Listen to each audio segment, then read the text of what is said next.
Like, hey, how do you deal with trauma? Well, trauma counselor I had about 6 years ago, because it was so overwhelming. Compartmentalizing is not dealing with the whole thing at the same time, right?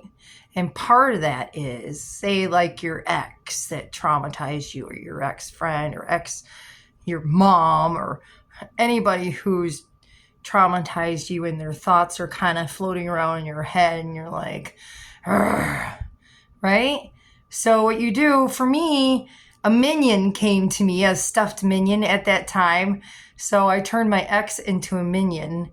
So, I've turned quite a few people into minions, and then I put them in their own little room.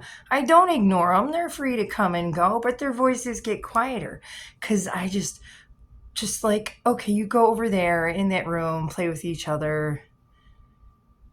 You know, that's like anything in life. You can turn it into, a stressful situation. Because you don't want to look at the whole thing at once. It can be so overwhelming when you're first dealing with trauma. So if it's a person, turn them into something funny, not something degrading or something from anger, but something that makes you laugh. That way, their anger and their chaos have no more control over you. And every time one of the thoughts that's attached to them in the past that's still floating through, you'll picture the minion or the elf or the whatever dragon, whatever you want to turn them into. You can turn them into anything.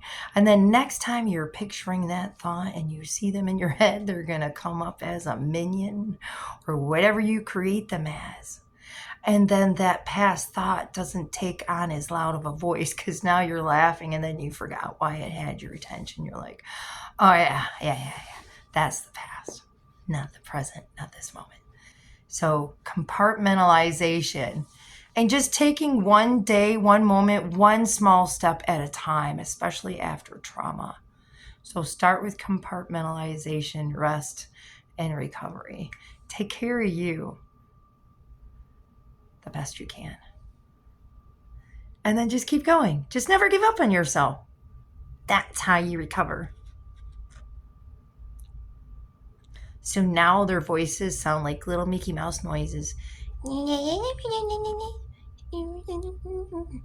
You don't sound so bad when you're so quiet.